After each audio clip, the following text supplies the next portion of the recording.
Good morning, my favorite Hillside Huskies. Thank you for joining me for our next book. This book is called Too Many Leprechauns, or How That Pot of Gold Got to the End of the Rainbow. It's written by Stephen Krinsky and illustrated by Dan Andreessen. What do you think this book might be about? Of course, today's St. Patrick's Day, so happy St. Patrick's Day to all of you. And let's see if your predictions are accurate.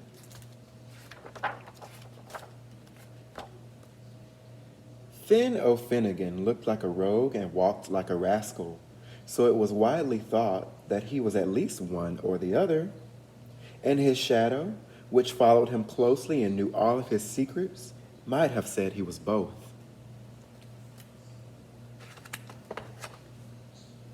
But when Finn returned home to Dingle after a year in Dublin, he was only looking to rest his feet and grow fat on his mother's soda bread. The village looked much as he had left it, the stone walls a bit wobbly, the houses leaning into the wind, and yet something was clearly amiss. At his own house, Finn was surprised to find his mother cleaning up broken dishes with a broom. Mrs. O'Finnegan let out a great yawn. "So here you are, Finn, and it would be glorious to see you if only I could keep my eyes open. But the leprechauns are everywhere making fairy shoes with that infernal tapping, and none of us have slept in weeks." At that moment, Finn heard a steady tap, tap, tap in the yard. He stepped outside to investigate. What do you think is outside? Let's see. In the garden, a leprechaun named Dob was hard at work. Tap, tap, tap, tap, tap. "Good day," said Finn. Dob scowled at him. "It's a busy day, to be sure. The more shoes I make for the fairies, the more gold I get, and nothing is more important than gold." Now, Finn had some experience with leprechauns, and he chose his words carefully. A wise outlook. "If I'm not mistaken, though, you may have missed a stitch." Dob dropped his hammer. "Missed a stitch?" He wagged a finger at Finn. "Fancy yourself an expert, do you? Come with me." Dob led the way to a second leprechaun named Waddle. He too was making shoes, a dainty pair with silk flowers lining the sides. "What say you to these?" asked Dob. "Has Waddle missed a stitch too?" Finn rubbed his chin. "Well, his shoes are fine, assuming they'll only be worn in the dark." "In the dark?" cried Waddle. "Where no one could see them," Finn explained. Both leprechauns turned a deep shade of red. Do you think they're upset or embarrassed?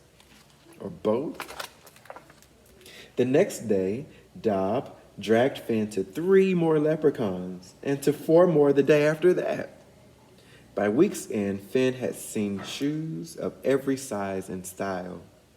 And for every fault, flaw, or defect that he mentioned, the angrier the leprechauns became. Not impressed at all. "Leprechauns are sensitive," Finn observed to his mother, "and greedy, too," she added. "But don't put my heart crossways by taking too many chances." There was a knock at the door from Dob. "You're just in time for tea," said Finn. Dob snorted. "It's not tea that I'm after. It's you. Follow me." Dob led the way to a field where all the leprechauns stood waiting. As Finn approached, they moved back slowly to reveal a great pile of gold. "We hardly could have gained all of this," said Dob, "if our shoes were not the finest of their kind." "Impressive," said Finn. He could see that the leprechauns loved their gold dearly, so dearly that it just might be their undoing. "Perhaps," Finn went on, "if I saw all your shoes together, I might change my mind." Yes, yes, the leprechauns agreed. They were sure that would make all of the difference. Tomorrow morning we will bring the shoes to the village square, they promised. Finn nodded. I'll be counting on it, he said. A gray dawn greeted the leprechauns as they arrived with their carts, barrows, sacks, and bundles. The shoes were unpacked and laid out with care. Soon everything was ready. But while the leprechauns were there and the shoes were there, Finn was not. The leprechauns waited and waited. The sky cleared before Finn finally appeared. Sorry I'm late, he said, although he didn't sound sorry at all. Finn marched up and down the street. At some shoes he stopped to point in astonishment.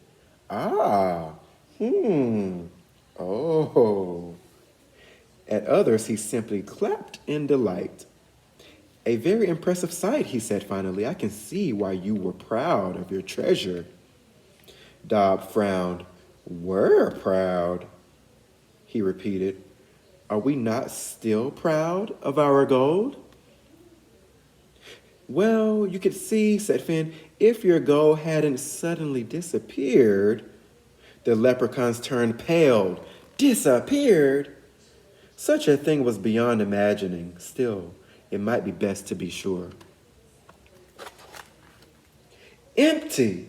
They found the field empty. It must be somewhere, Dob insisted. The leprechauns looked everywhere, behind hedges, under rocks, even in the trees. All night and into the dawn, they searched through the dingle, their lanterns flickering like fireflies in the darkness. But it did them no good. All of their fairy gold, every last coin and nugget was gone. In the morning, when the mist still lay heavy in the air, the leprechauns came pounding on Finn's door. What have you done with our gold? Dob demanded. Finn shrugged. All is not lost, only safely tucked away. I'll make you a bargain. If you promise to leave Dingle and never trouble us again, I'll return your gold. It pained the leprechauns to admit defeat, but not as much as it would have hurt them to lose their gold forever. Reluctantly, they agreed to his terms. Then we'd best be moving along, said Finn, looking up at the clearing sky. He led them back to an empty field. At that moment, the sun came out and a rainbow fell from the sky, and there, where the rainbow met the grass, a great pile of gold suddenly appeared. The leprechauns stamped their feet. You moved our gold to the end of the rainbow. And when the rainbow vanished, so did our gold.